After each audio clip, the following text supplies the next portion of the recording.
impulses are being redirected. We are living in an artificially induced state of consciousness that resembles sleep. Oh, damn hacker, that second time night that asshole's cut in.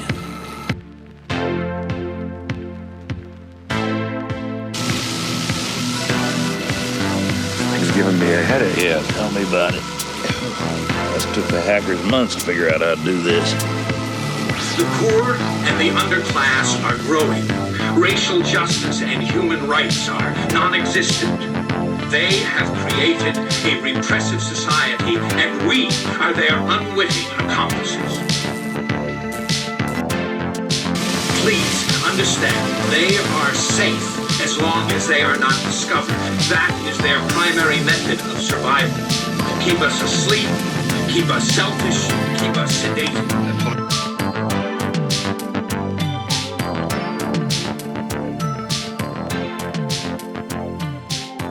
Thank you for tuning in to the Boer Republic podcast. We value opinions and information that could potentially provide solutions to the current situation we face in South Africa. So today we have Christopher Becker joining us for a discussion on self-determination, the old Boer Republics and its association with the ideas of self-determination and self-rule, potential solutions to the situation in South Africa, and much more. Thank you for joining us today, Christopher. It's a pleasure having you here. Well, thank you for inviting me. So just to give the audience a background to why we have you on the show today, I think we've all seen the way South Africa has, some would say degenerated, some would say changed, depending on perspectives. I think that we've seen a lot regarding the way the country has changed. So if you could give us a bit of an overview of your journey and why you've come to the opinions that you have. Great. Well, I think, first of all, I was born in Natal, and I've always had this idea of my country is my country. And I never quite understood that one day we would have to share our country. Those values were never really explained to me. And, growing up, I've always been in the setup of, one day you'll have a future and you can pretty much be whatever you want to be. And as a kid, you always value those ideas of, you want to be a cricketer, a rugby player, or an engineer, or build bridges and just dig holes every single day. And for myself, I'm 11th generation South African, Afrikaner, if I can call it that. And, farming has always been a big part of our lives. And, my dad grew up in the Free State.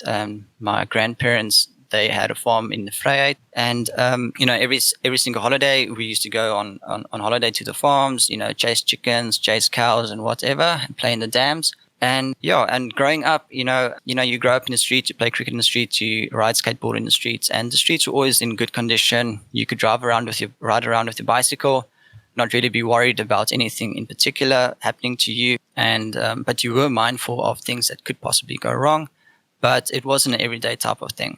And, as you grow up, you kind of started realizing small changes. The mayor of the town didn't have the same accent as you anymore. And you started seeing more people on the streets that didn't really speak the same as you. And in the end of the day, what it boils down to is you kind of realized something was happening, but no one really explained to you. And it boils down to your education and the way you were brought up. I think a lot of our parents were in this mindset of they want to make it work for the greater good.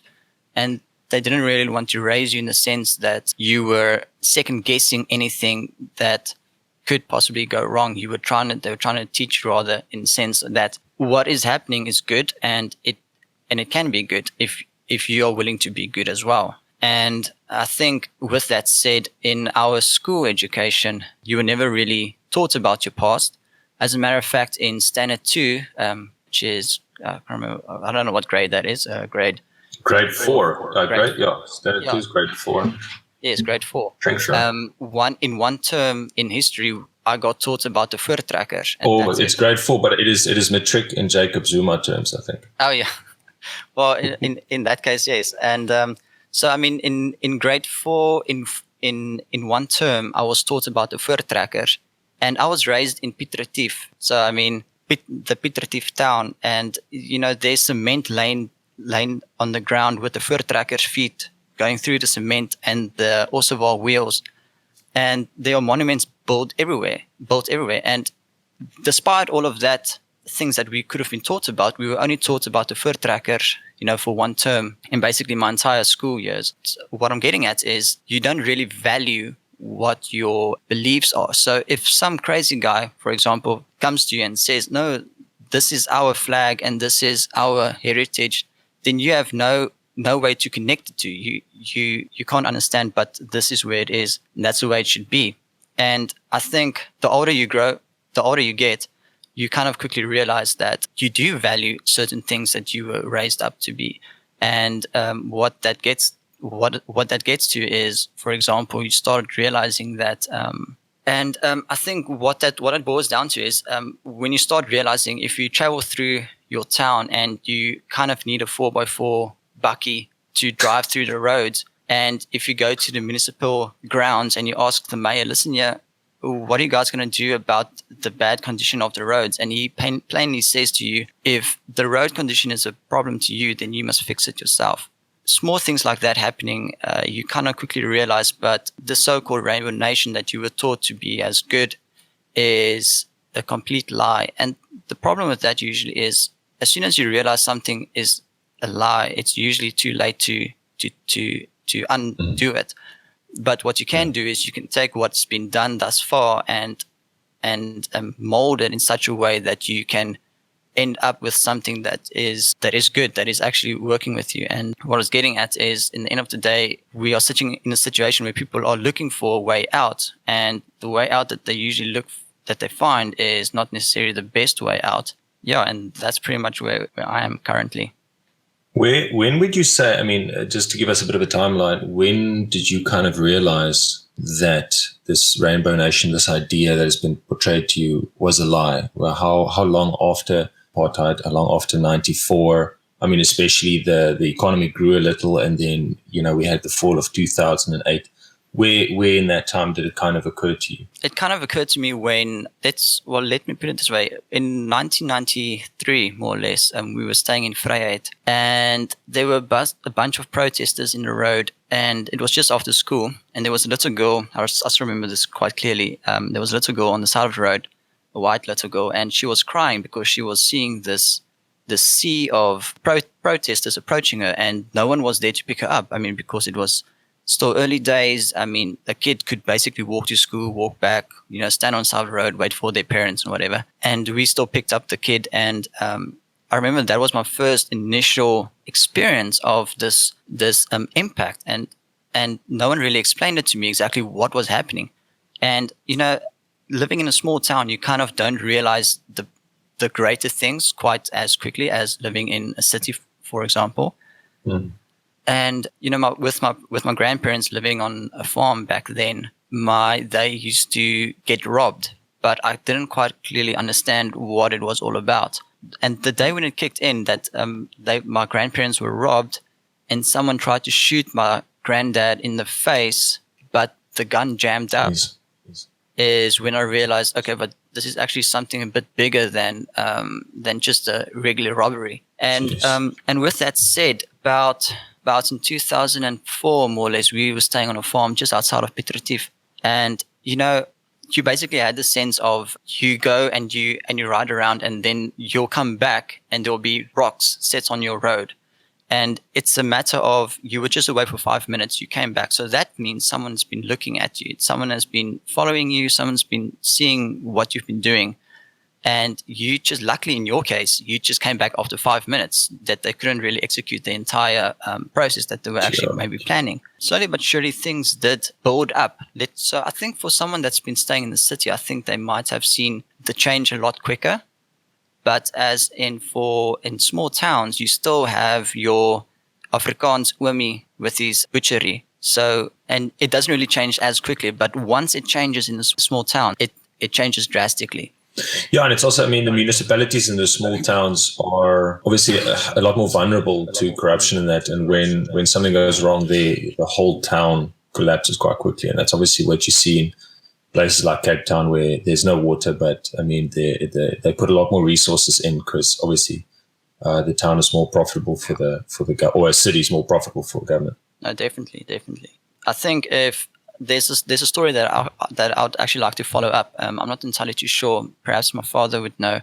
Piet Retief, for example, was such a flourishing town at one stage that they used to lend money to Pietermaritzburg whenever they needed money. So I mean, to hear stories like that and to see where it is today, I mean, it's in such a bad state today that my mom, after having been absent from Piet Retief for quite some time, when she returned, she actually started crying to see how drastically things have, broken down to. And, it's small things like that start building up. And the only way that you can get an answer for that is because, like what I've said before, people are too afraid to actually talk about things, is you start doing your own research, you start finding out, but why does this thorn hurt so much when you wiggle it? And and then you start finding answers that people don't like to talk about.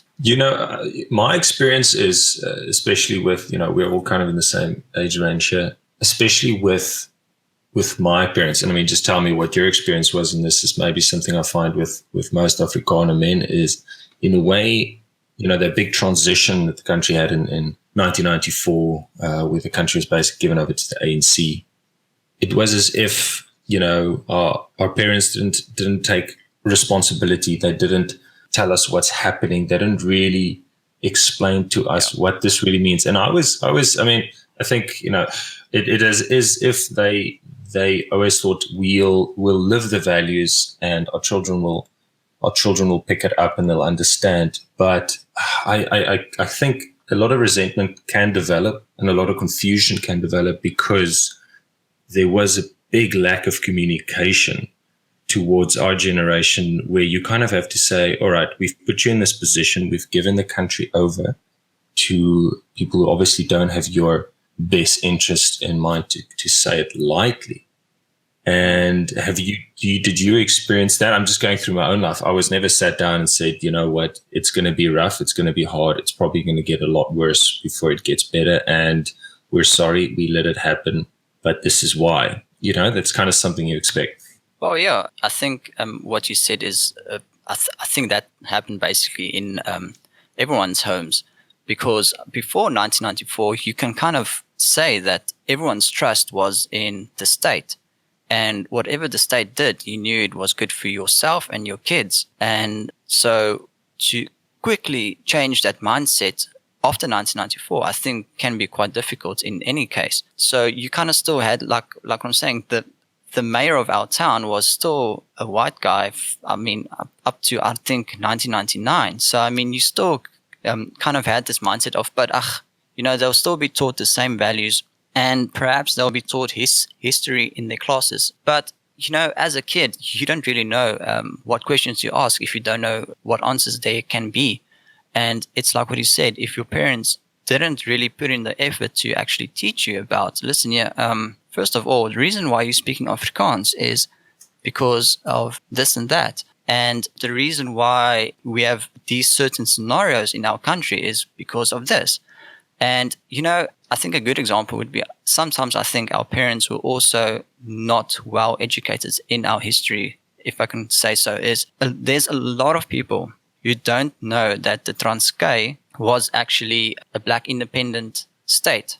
That kind of baffles me, because, I mean, you can even go to any history book or any library and find it, and you'll find it there. So it's not necessarily that there's a lack of information. I think it's a lack of education, of knowing how to find the information. I think that's what a lot of our parents battled with. And we as this generation, kind of luckily enough, I think a lot of us are realizing that. And yes, I mean, I basically already bought the Vierkleur flag, and my dad immediately said, you're so patriotic, it's such a good thing. So, it is in our dads, in our parents' blood to want to be that. I think their parents are the ones that said, there's no reason to worry. Okay. What's the cause of this degeneration that we face in the country? And it is clearly degeneration, because South Africa has been labeled as with an economic junk status. Our utilities are exorbitant, and our country is failing on almost every level. In your opinion, what is then the cause of this degeneration? Well, honestly, I think it's not understanding your background. I think that's what it's all about. It is, if I can take an example of, if a child is given something for free, they don't value it as much as someone that worked for it. For example, if you give a kid a bicycle, and he'll love the bicycle, he'll use it and whatever, but if a kid had to work to buy that bicycle, he will clean that bicycle off time he took it out for a ride. He will service it every single night. And what I'm getting at is we kind of lost the idea of working for what we want. And I'm not talking about in general terms of waking up every morning to go to work. I mean, to uphold your culture and your background is you have to work it every single day. You have to re-educate yourself. You have to, a good example would be if you were to sing a certain anthem, and in today's terms, our anthem have been, there are multiple languages in it. And if you automatically sing the Afrikaans bit and you automatically start singing the English bit. But before you started singing it, I would have asked you, please sing the Afrikaans, the entire Afrikaans anthem. And that's just a way of brainwashing, I think, a way of becoming internationalized, I think is the best way to say it. You can see it in multiple ways, not just in South Africa, but I think in an international spectrum, a lot of people who value themselves are losing it because your day-to-day things brainwash you to not think that way.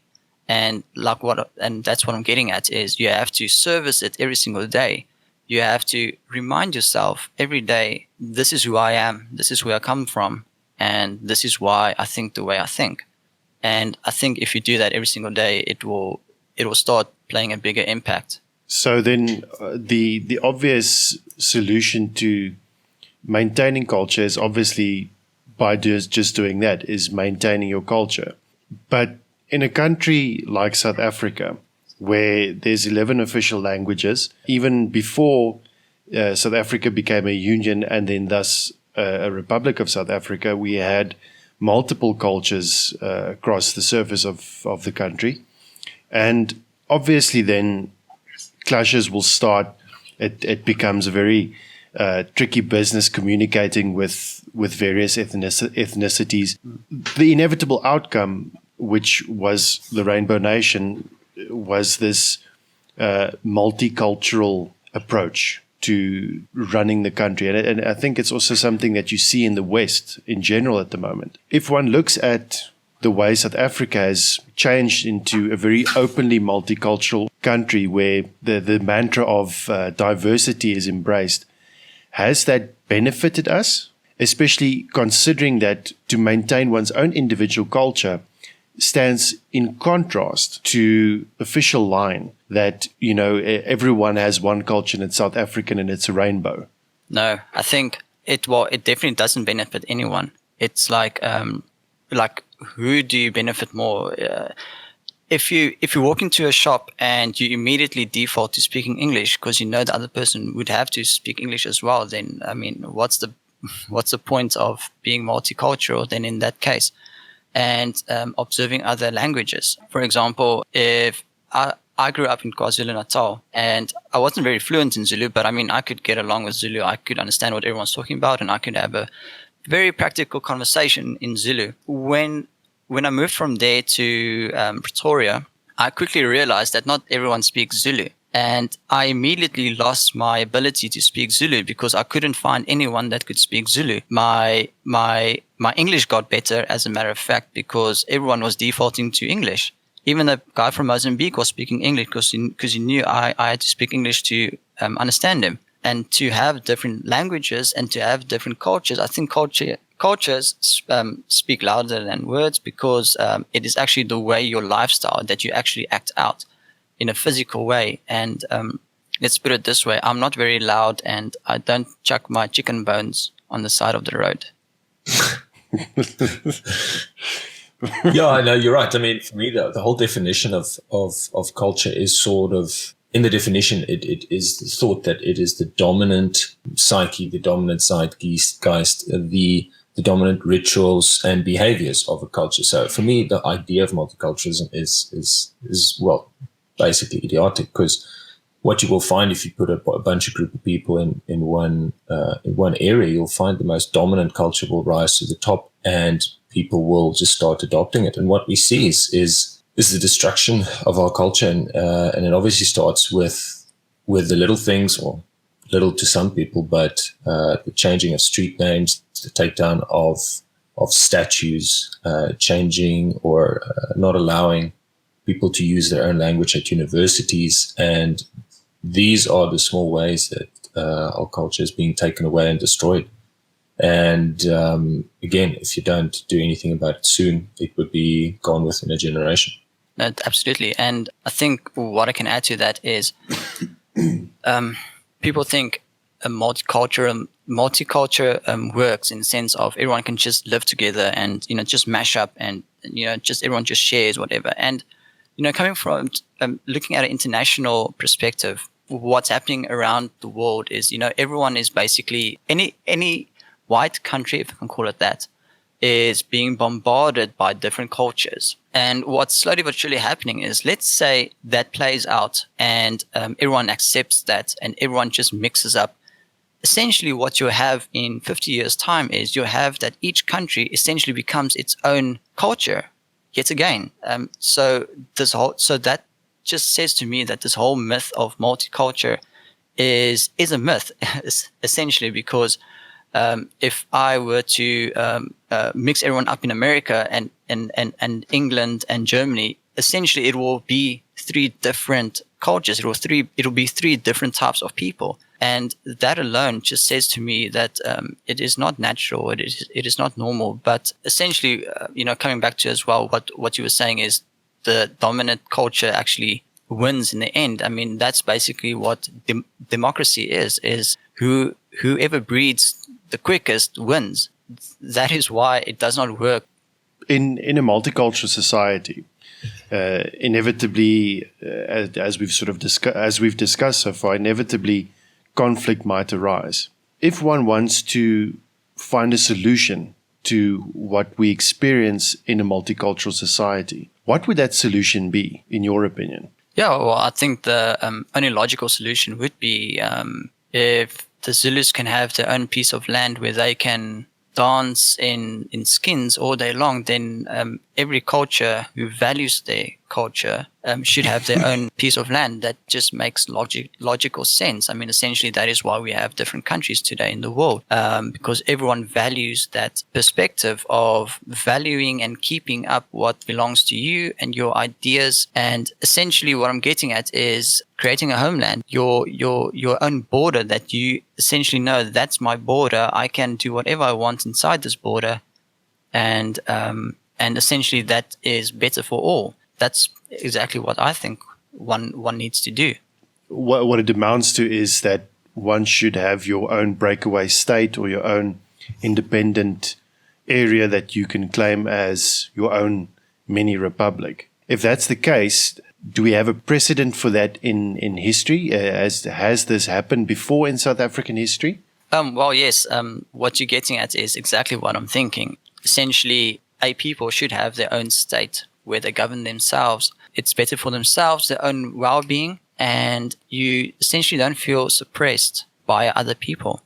In South Africa's history, what we know today as, that has happened numerous times before, over and over again. If we just look at our background, the Afrikaner and essentially the Boer, one can definitely say the mere fact that Natalia existed and was the first republic in Africa, one can conclude that we clearly understood the importance of creating a state where you can govern yourself. And if you look at Transvaal later on, and the Orange Free State, and obviously Vryheid and all of those smaller republics that also played a big role, we as a people understood that it was very important to uphold and keep what was dear to you, and to very quickly as well to call it independent.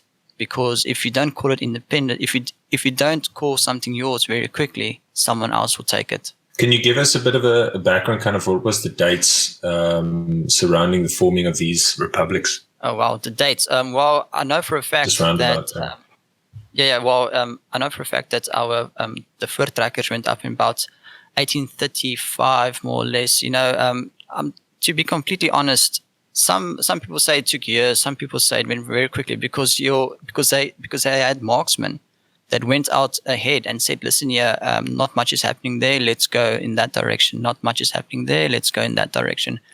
So essentially, one can say that they established the republics on a certain date, but whether people were already there, if voortrekkers were already farming there 4 years prior to that, one don't really know. If I'm looking at Natalia Republic, for example, which was the first republic in the entire Africa, it was established in 1839, and its capital city was called Pietermaritzburg, which is actually Pietermaritzburg, which is the first name of Pieter Tief, which is actually Pieter, and his second name was Maritz. But a lot of people conclude that maybe it was Maritz from the other bloke that they used, and then they said Pietermaritzburg. So there's a lot of history in that, and I'm quite sure you guys also know the history of the Transvaal and the Orange Free State, and also the Vryheid, I think it was called the Nieuwe Republiek. That's what it's called, New Republic. It was called, of Vryheid.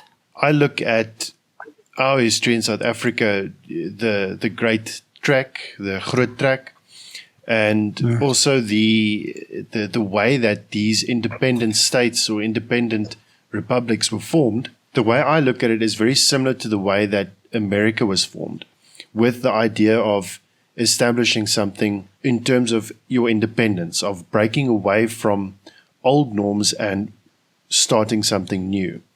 So that history of pioneering, of going out and discovering and establishing new territory on virgin soil was something that stuck in the hearts and minds of our forefathers. And when you look at it that way, the spirit of independence was something that our forefathers held dearly, and the British came after them for various reasons. So self-determination and self-rule was the ideal behind establishing these republics. The unifying factor that resulted in the Boer Republics, the independent Boer Republics, was mostly the British and that idea of getting away from old norms and establishing something new and independent and maintaining your own culture. In today's age, it's difficult to, not many people are aware of the need or desire to establish something like that. Is it possible to establish something similar in today's age? And if so, how does one go about it? Yeah, I think as soon as you start talking with people about independence, they start saying you're crazy. That's what the old people used to do. And I find that kind of funny because every generation that ever lived always said, we're living in the modern era, we don't do that anymore. And I think as soon as you start getting rid of that mindset, you can quite quickly and quite easily get to your goal. And I think what you also mentioned is that the Afrikaners quickly understood the fact that they have to get self-independence from the British, and that is why they formed the two big republics that we definitely know today as Transvaal and Orange Free State, and obviously Natalia, which only it got annexed after a couple of years from the British. And in today's terms, one can most certainly do that. I don't think it is impossible. What one needs to do is, firstly, you need to consolidate most of your people at least, and to a certain area, and kind of start practicing self-determination, I think would be the first step that one needs to do. Unfortunately, today, I think we are surrounded and bombarded by rules and regulations, which don't really make it that easy to do it as our forefathers did. Just move up and declare independent republic. It was very difficult to get taxed once you get across the Drakensberg, I guess. Yeah, definitely, and that's a good example.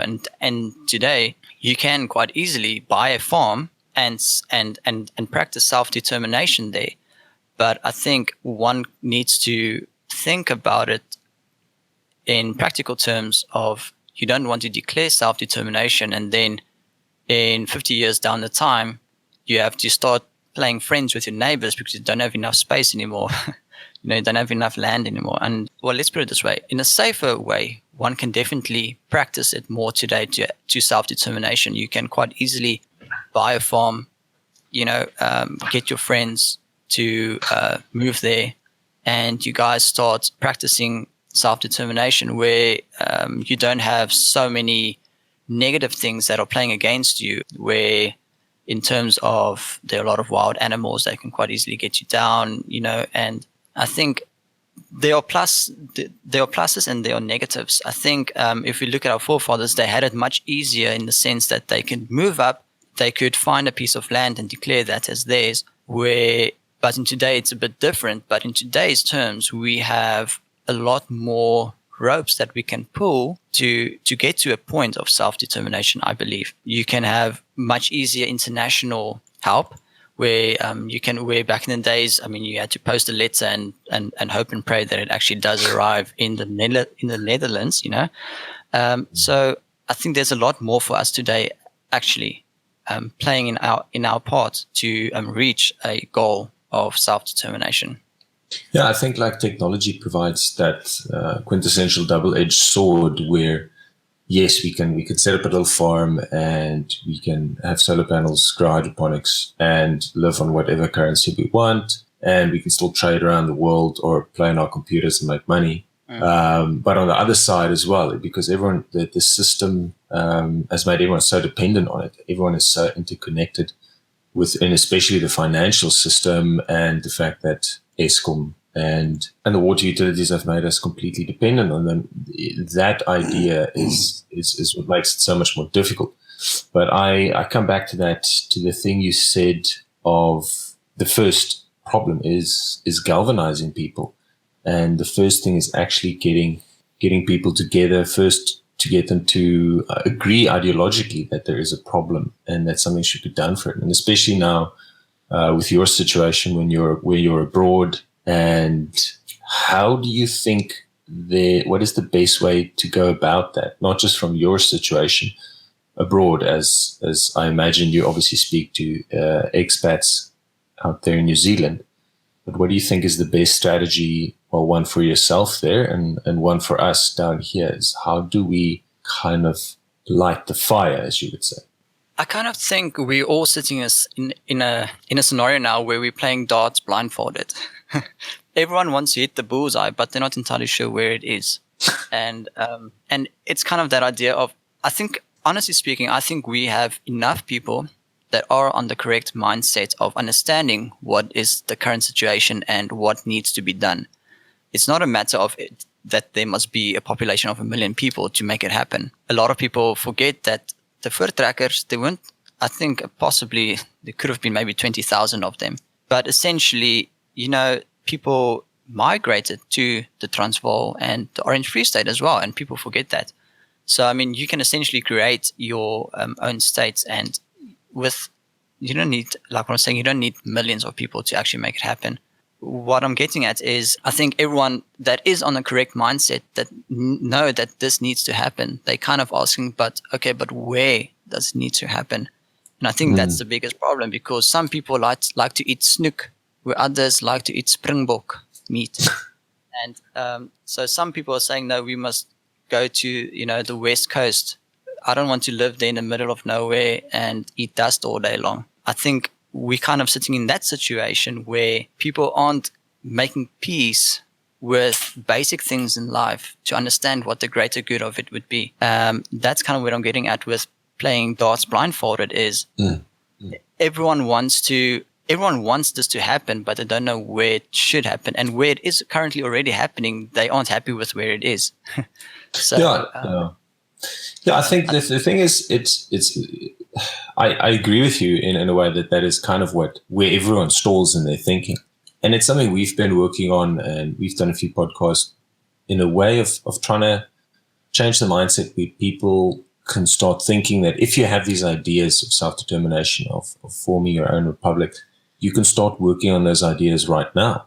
You might have to wait a couple of years before you reach that threshold number where you've got enough people where you can actually take this on in practical terms. But in that time, there is still so much we can do to strip ourselves and remove ourselves from the system, so that when that day comes, that you don't then have to quickly learn, how to catch a snook, or how to set up a business that you can start exporting things overseas. It's the same as when we went to Iran. They export so much overseas because they need the money to come into the town, because money can't leave the town, in a sense, because they've got their own currency, which is, again, without that, their economy would have died if there was nothing to export. And I mean, this is kind of, and I feel we have to approach it both ways. You have to get people talking to each other, sharing ideas, and that's obviously what we do here, is how do you start working at it now? How do you start preparing so that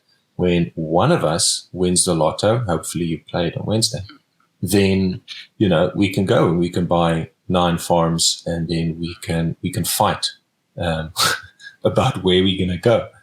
We'll go to the place with the least protesters. I think let's start with that.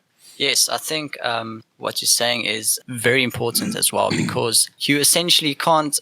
I think what Irania, what they're doing right is, like what you're saying, that they have their own currency. So you essentially, when you're there, I personally haven't actually visited Irania before. I think when I did talk to people about it, they laughed at me and kind of, what, Irania, does that still exist? And I think what is in the mindset of people usually is, well, is there Wi-Fi? Will my DSTV dish still work there?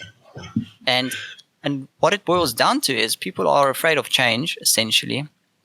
That's essentially what makes us set up shop, is because we don't want to move constantly. We're quite happy with where we are. And that's what people usually struggle with. But when the time comes when you need to move, you need to understand why you need to move, why it's important, and obviously know that there will be some sacrifices, but in the greater good, it's very, very good for yourself and your family and your own people. But what people kind of forget about self-determination is you're not inside a jail locked up and the keys are chucked away and you have no connection to the outside world. I kind of feel like self-determination kind of sounds crazy. Like if you were to Google that on YouTube, you'll find results of these crazy people living in trees and eating bark all day long.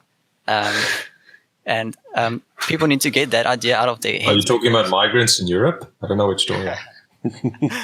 But what I was getting at is, for example, if you were to look at Transvaal and the Orange Free State, when they got there weren't any pine trees there that they could use or cut down and, make planks for the roofs and whatever.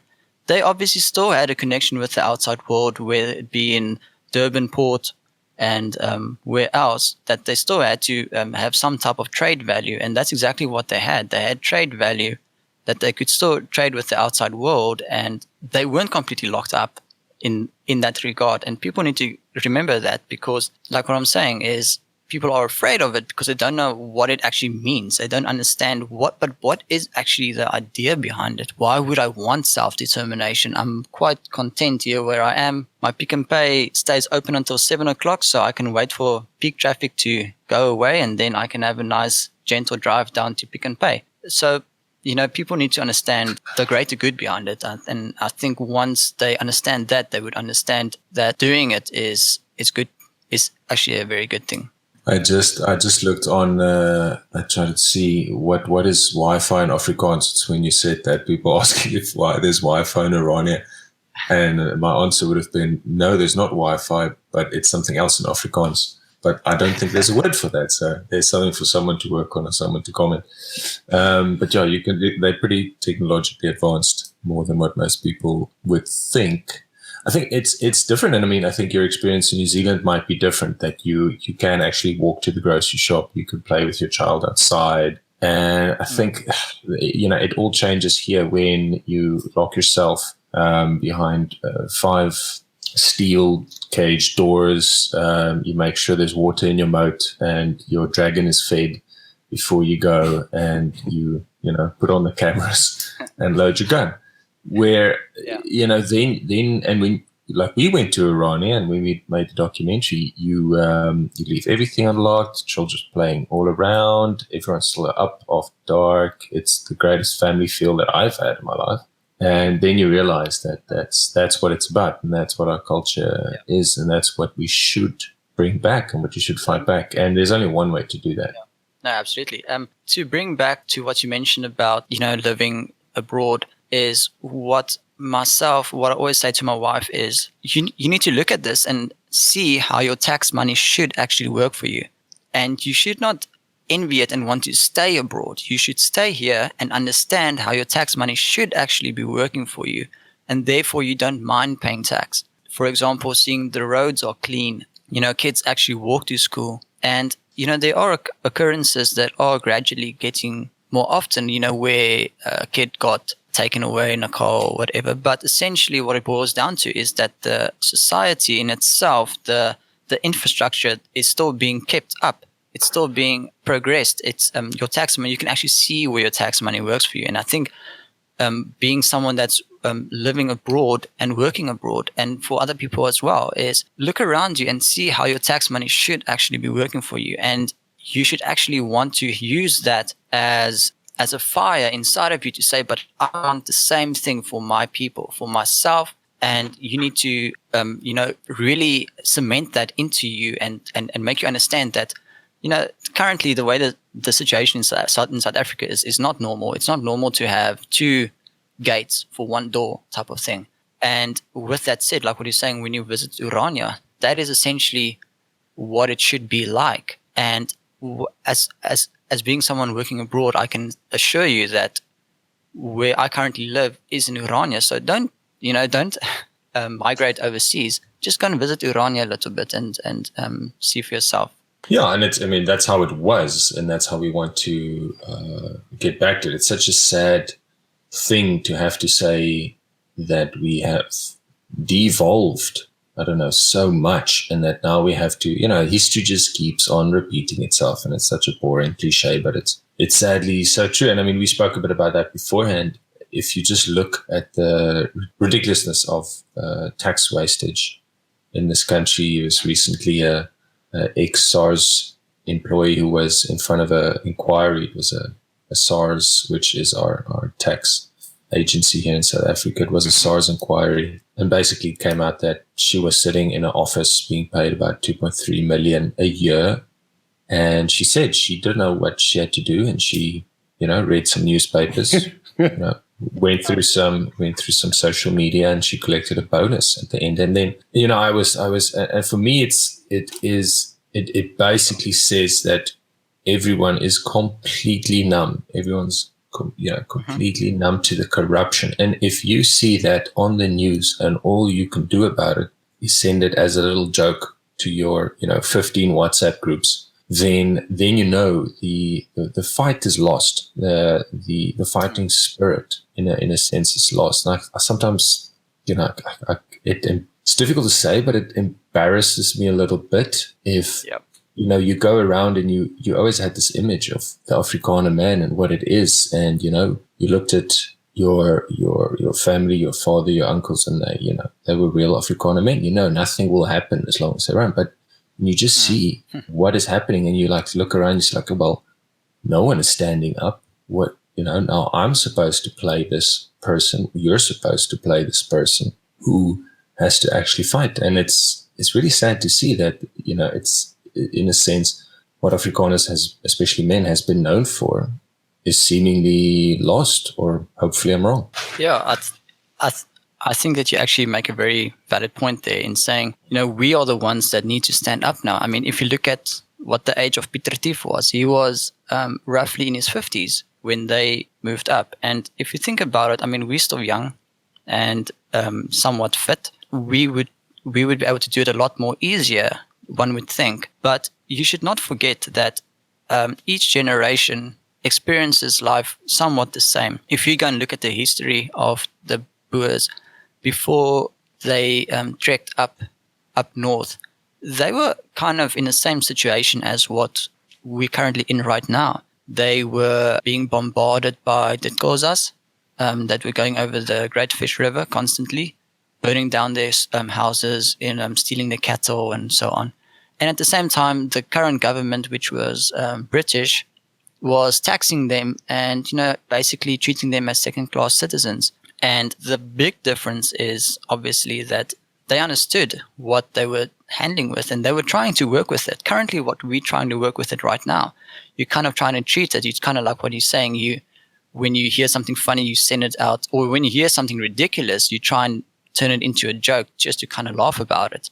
And we're kind of in the same situation where the plaster is about to be pulled off, and we basically need to rip the Band-Aid quite quickly and attend the wounds a lot quicker and move on. And I think essentially that is basically what we need to do. If we need to change perceptions regarding self-determination, regarding self-rule, and especially perceptions on what it would mean to have your own republic of sorts. And especially in South Africa's history, when you look at the idea of the old Boer Republics, there's this automatic stigma attached to anyone, to the idea, and anyone you speak to immediately like, oh, but that's all in the past, that's gone.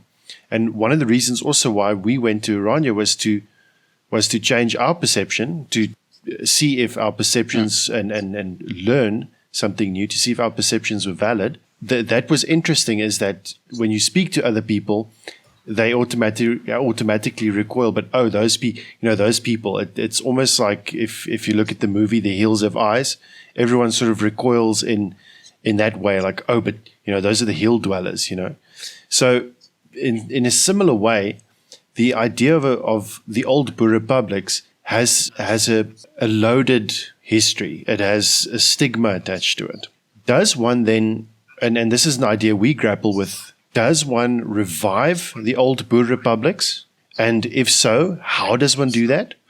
Or do you then rather establish something new? Also keeping in mind that the average Joe has a stigma of some sorts attached to those ideas.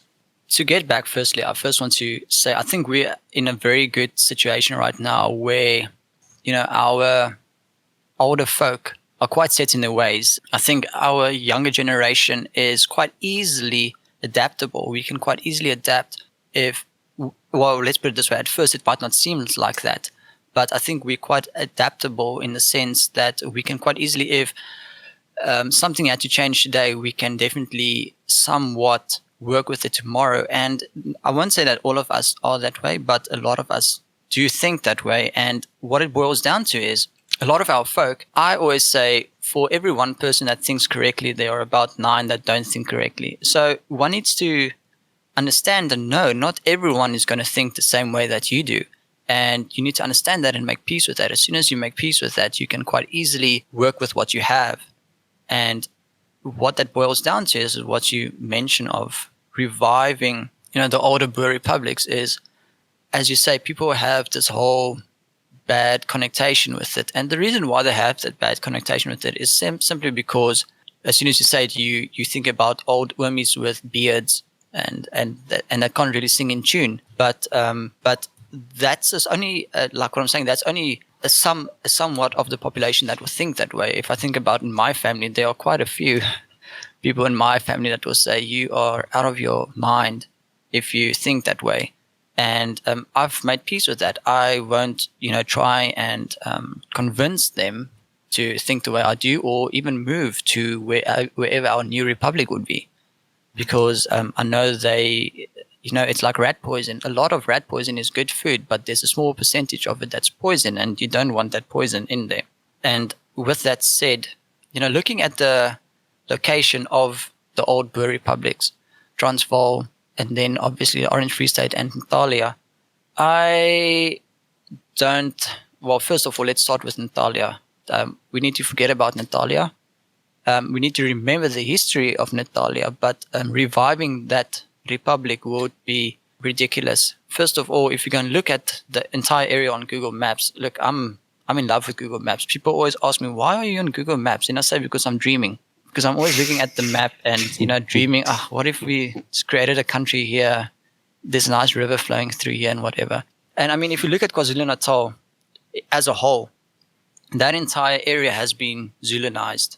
And, logically speaking... Zulunized? That's a great word. I've never heard that. We've used wiggle and Zulunized. I think you could say hopefully in some other podcast, someone's saying Afrikanerized. I know how to say that. Yeah, why not?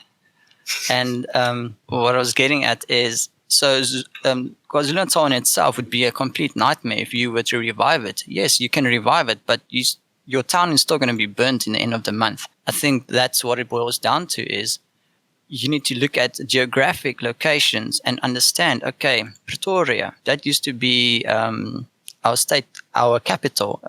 Logically speaking, you've got a infected city right next to it, Johannesburg. That won't be... You'll have a thriving city, but right next to it is where all the mugging happens. That in the long run, that's not a logical way to think. And that infected cities is no reference to the movie District 9, I'm sure.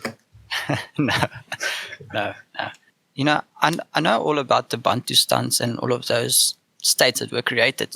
Essentially, the most logical thing for myself when it comes to reviving any Boer Republic would be the Orange Free State. It's only got a population of roughly about 2 million people. It's got vast open plains where it's not as densely. If you drive through KwaZulu-Natal, you constantly, it kind of feels like you're constantly driving through some, I don't know what you want to call it, but it's like China. There's no separation between any towns. It's just one long stretch of humans.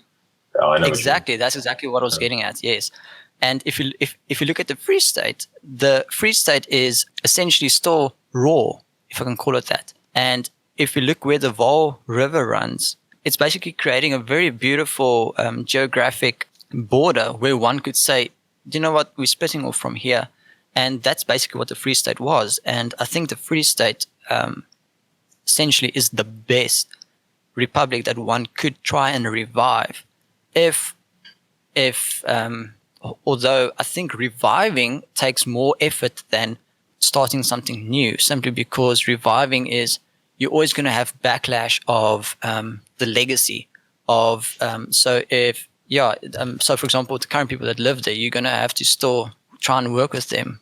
But essentially, I think parts of the Free State and work our way from there down south would be a much better option than trying to revive any of our old Boer republics. To be completely honest, I don't foresee how we can revive any old Boer republic. May I just say, I've got this feeling that to anyone else this might sound like the most unenthused revolutionary talk ever. Because there should be shouting, people should be shooting guns in the air and throwing spirits. Anyway, I just had to share that. I just have this feeling like we're talking about we're going to start tomorrow and we're going to collapse the government in the Free State, and then people dependent on grants will leave. And then what we're going to do, we're going to put up some drones along the Vaal River, and then they're going to block people from coming past. And yeah, good idea. Great, let's do that. Sorry, go ahead.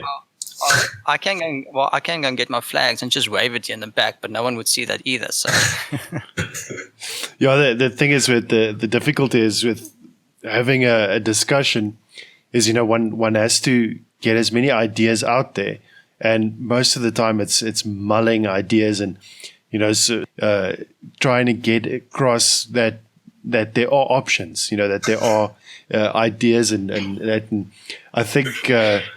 Our quest for liberty, equality, and fraternity does sound a bit unenthusiastic, but it's by no means flat. That's for sure. Yeah, I had this thing pop in my head. That is this meme about the guy and the girl, they're lying next to each other after like a fray, and she's wondering he must be thinking about me. Is he thinking about other girls? And then he's thinking about how am I gonna do this joinery bit in the bar stool that I'm building? Or obviously he's thinking now how will I secure the river and for the Free State, for my new republic. Anyway, it's the thought. Oh yeah, it basically amounts to the idea of, and all he's thinking is we must secure a future for our white children and make sure that we've got a future for the white race, that sort of thing. And I can assure you not that the sentiment isn't running high here, but nevertheless. The point is, find a woman who can think about these things with you. That's the point I'm trying to make. All right, go on. Yeah. But I think essentially what it boils down to is as soon as you have some type of location that you can work with, you can, then you're kind of on a better path. Well, let me put my tinfoil hat on, because I mean, obviously, I do think about these things, and my question is always and that's why I say our country is ripe for the taking, in a sense, or creating such a republic. In that it's very difficult to do it while everything is in place and there's structures and there's a good government. I mean, how are you going to do that? It's going to take centuries to get through all the regulations and the laws and everything. But take the Free State, for example. So say, hypothetically speaking, of course. Hypothetically, sure. Yeah, of course. No, so hypothetically, if you saw what happened in the Limpopo government, all the municipalities had to be taken over because their governance was just so bad. So in essence, it is kind of, if when the government becomes so bad that they say they can't pay out the grants anymore, they can't support the welfare state anymore, which means they're going to bring in the NHI, which that's going to bankrupt the whole thing. So then you'll have a time when state hospitals won't really work. Everyone is anyway going to the Western Cape for medical care, especially from the Eastern Cape. So then you have that. It's as if you should kind of wait for that time, if you can, create that. I don't know how, but that's another story. And then you should kind of move in as everyone kind of moves out, or if there is that time of chaos. So in a way, for me, the question is always, should you try and fight to preserve, or should you try and actually make it worse so that you can make it a lot better quickly? Do you know what I mean? Well, first of all, there are a lot of state-owned people that live in the old Boer Republics. Essentially, what you're getting at is there would have to be chaos in order to create order. And that is... Which is how life started, yeah. It's a very good point. What you're actually making is, as soon as people start moving out, you need to move in. Essentially, when will this happen? How long will it take to happen is the other question. Should you wait? Should it be a waiting game, or should you start moving in now? But essentially, you can wait it out and maybe nothing happens in the long run. And you kind of applied all of these ideas and efforts into this waiting game. And I think essentially, if you look at where Pretoria is, and most of the Transvaal in the Highveld, it's very cold there. If you don't have something to burn, you're going to freeze to death, basically. And I think there are a lot of people that are in that scenario where they live in infrastructures that aren't very safe or dry or very warm. So when the pawpaw starts hitting the fan, a lot of people will run. I absolutely agree with you on that. But how many will run? I don't know. How many people will take some people in and say, come live here in my backyard, just cut my grass once a week type of thing, and then you've paid your way. Essentially, I think the biggest thing is, like what you're getting at, is chaos will create order eventually, but I can't wait for myself. I can't wait for chaos to happen. I need to start creating order right now. You've mentioned something like good borders. You've also previously mentioned demographics and having a populace that would support the idea. And on that note specifically, what would you suggest one needs for the establishing of something of an endeavor that would entail self-determination? Drones, lots of drones. Yeah, sometimes when I listen to my thoughts, and I sometimes think, whenever I'm president, I'm gonna be very strict. But on the other hand, so a lot of drones would definitely work. No, just kidding. But what I'm getting at is, if you look at borders, essentially to have some type of border, you limit yourself immediately, especially if you're in the starting phase. So for us, to have borders would definitely be a big role, but to have borders right now would be somewhat almost very difficult, I find.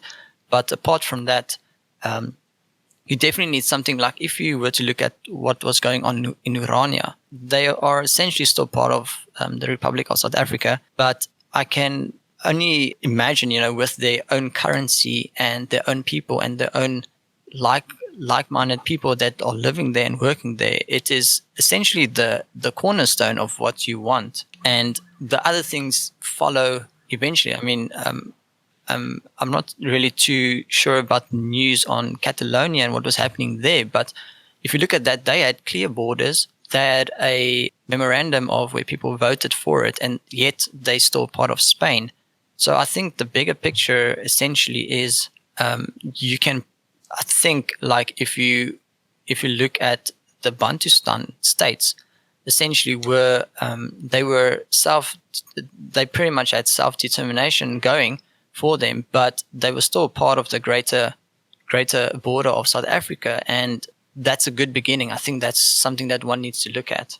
What was interesting about Urania, first of all, was a very effective way of maintaining their independence was by controlling their own labor force and controlling their economy. That is a very good way, and like you say, then the rest follows. The governing aspect, how would one govern a community like that? Does one look at democracy?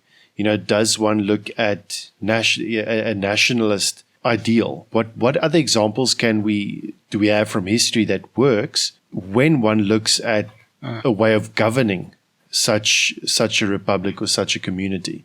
Growing up, I always enjoyed, playing SimCity, because I always liked the idea of creating my own little town and governing it and doing whatever I want with the people, But essentially, that's not always the best option. But getting back to what you were saying is, the less control the government has, the better the people would be treated. If I can say that even better, I always say a government should not be offering any services or any goods. A government should only be upholding infrastructure so that services and goods can flourish among people. And another option would be income tax should be not allowed. I mean, you should only be paying VAT on goods and services that you use. Therefore, logically for myself, the more people buy tires for the vehicles, that means the more roads there will be, the more VAT will be available to build more roads. But as soon as you start taxing people for their income, for myself, thinking that's not the best option. And, the less input the government has, the better it is. And so you kind of have, what I'm getting at is, democracy only works when everyone is on the same page. You can't have, for example, what is happening in South Africa right now is you have democracy, but no one is thinking the exact same way. No one is valuing the same values in life. And essentially, it's just one big mess. And democracy obviously only works when everyone's on the same page. So thinking that a government should only be an infrastructure solution to default everything to a certain level, where if you were to let everyone allow their own way of thinking, I think that can kind of make things difficult. So a good example would be if you bought a piece of land and you wanted to build a house on the land, you first need to get approval and architectural design signed off and stuff like that. However, a best solution would be to rather have people think for themselves, get into a habit of thinking for themselves. So our grandparents built their own houses. They pretty much got their own water and didn't have electricity, but, they got means of looking after themselves. And I think that would be a good way to actually to govern people, is to actually teach them to govern themselves. And that'll be a very good step. I think a government never really stagnates. I think it always grows as a people grow, and you can have fundamental rules, but essentially you would have to grow with your people. And I think teaching people that they govern themselves and which is obviously a good part of the Boers and the Afrikaners. Obviously, we had this whole ideology of this ideal of governing ourselves, and we kind of really need to get that back. Yeah, I was thinking of that. I agree with you. And if you look back at history, you actually you can't really name any government that has stayed incredibly small from its start. I mean, if you don't take America and how the founding fathers started a very monarchistic state, and now it's obviously one of the biggest governments ever. And throughout history, you're right. Whenever any government always grows, because power is addictive. Between the two of us here at Boer Republic, we have varying views on what works in government, and small government is usually best, generally speaking. You know, what was quite interesting, and you've previously, earlier in the interview, you mentioned how our very close forefathers, our parents and maybe our grandparents had a deep trust for the state, and that the state knew what was best for us. That nationalistic spirit, that nationalistic trust in your government was quite strong, and ultimately some might see it as a betrayal to the people to the Afrikaners and the Boers of South Africa, that ultimately we lost our country, our nationalist spirit, even though there was a referendum that took place. You mentioned that there was a question of, there was trust that things would still be the same. We don't have to worry. Let's do this rainbow experiment. There'll be no difference.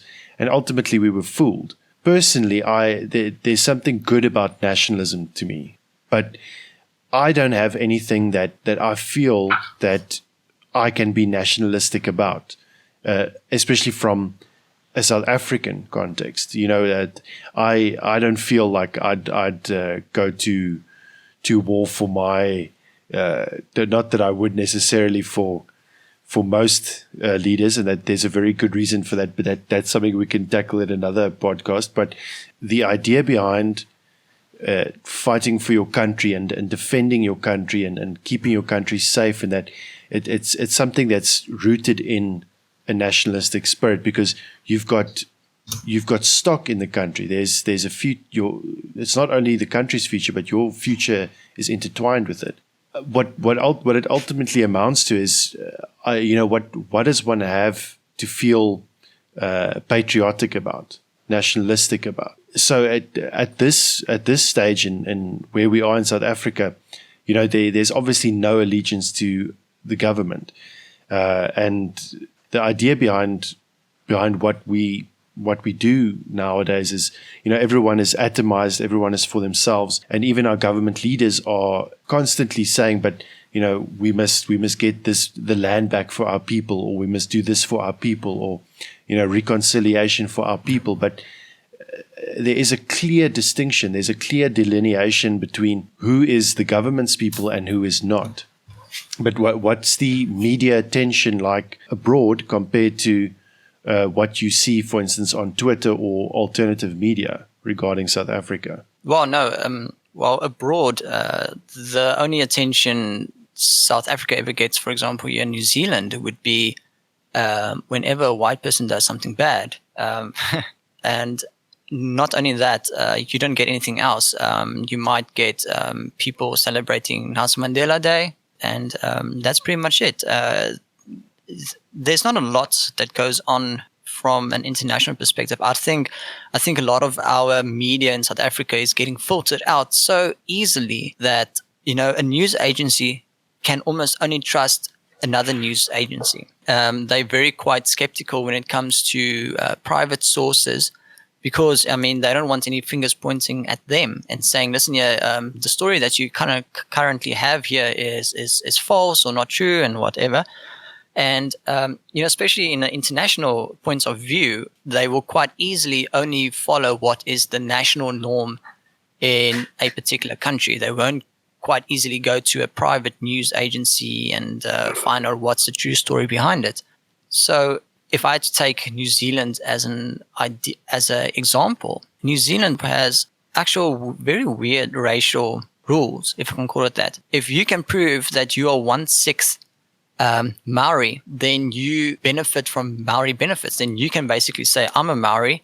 Despite me being more white than Maori, I can be Maori. And I think it's just an international guilt where people can say, and you guys know exactly what I'm talking about, is as soon as you're anything anti-white, then you can praise it and you can talk about it and you can live it. And, that exactly boils down to why the media in South Africa can quite easily suppress certain news to the international folk. And, not a lot of stories come out, or a story will come out where Cyril Ramaphosa was saying, our people, we need to do things for our people. And the story can be translated to the people of South Africa. And so from an international point of view, they don't see anything wrong with it, because they also don't understand that perspective of not everyone uses the terms our people, really. That just boils down to the different terminologies in different countries, what people say and how they break them stories down. I think that's the biggest problem, really, in South African media at the moment of, getting stories out. For Intersect, what benefits does the Maoris get if you are 1/6 Maori? What benefits is there? Is it financial benefits or housing benefits? Well, there's a lot of, let's put it this way. They basically also have their own Maori tribal lands. If you drive in there, they quite quickly make you realize you just made a big mistake. It's quite weird, actually, interesting. And for example, other benefits as well would be, let's say you went to the doctor and you just paid $50 to see the doctor, and your prescription is now $10 to go to the pharmacy and get your prescription. If you can prove you're Maori, you will most probably only pay $2 for your medicine. And, if you were to talk to them, they will say they don't really have much different benefits, but you have Maori-only schools. Can you imagine if you had Afrikaner-only schools where, that'll be ridiculous. It'll be something, that will never, you'll never hear the end of the story. But, you quite easily, you drive here and you see, okay, here's a school only for Maoris. But half of the kids that are walking around there, they look white. If you were to look at them, you'd think that they were white kids. But somehow, I don't know, the great-great-grandfather was a Maori, and that automatically makes him a Maori. So, yeah. Well, obviously some direct-to-consumer genetic test company gave someone some money under the table so they can make it into law, so that everyone has to do maybe their genetics so they can prove they're 1/6. And who knows? Oh, yeah, no. But you're actually more anti-Maori than you are Maori, but you are Maori. I don't know. It doesn't make sense to me. As we start winding down, what other final thoughts regarding self-determination can you provide us with, especially keeping in mind that the average guy on the street who might not know enough or who might be interested in obtaining information, where can they go and what can they do to improve themselves, even if it is on a small personal scale?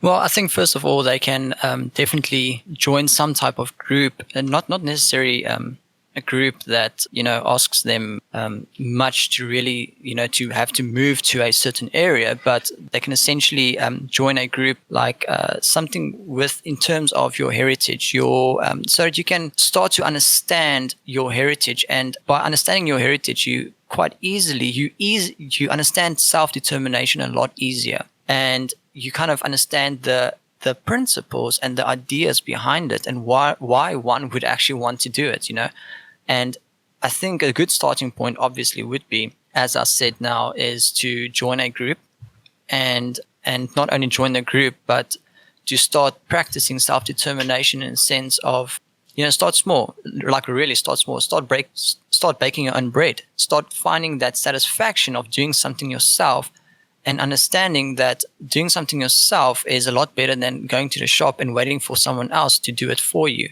Starting small is definitely a good thing. And then from there on out, you can definitely start, planning out different ways, start exploring, start going to the monuments, start, reviving some type of pride in you. And it's a good type of pride. It's something that makes you feel proud. And you can go and explore Urania and start understanding the principles behind self-determination.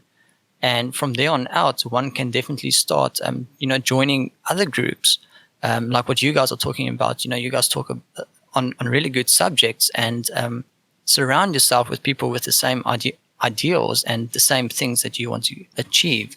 Perfect. And if anyone would like to get a hold of you, or where can people find more of you, maybe on social media? Yeah, if people feel like they are on Twitter and they enjoy what happens on Twitter, they can follow me at the Christopher, which is THEE Christopher. I actually wanted to make it the Christopher in Afrikaans, but then I thought in English it will say die Christopher. So yeah, so they can find me on Twitter at the Christopher. And then just follow what we I talk about there, and I do talk about a lot of self-determination, and sometimes I share ideas that I think are very valuable to people that have the same principles. And yeah, perfect. Thank you again for joining us on this podcast. It's always great to speak to new voices, get new ideas out there, perhaps even revisit some old ideas like the Boer Republics and what made them good. Thank you for taking the time to chat with us, and I hope that we can chat more in the future. Yeah, thank you for inviting me.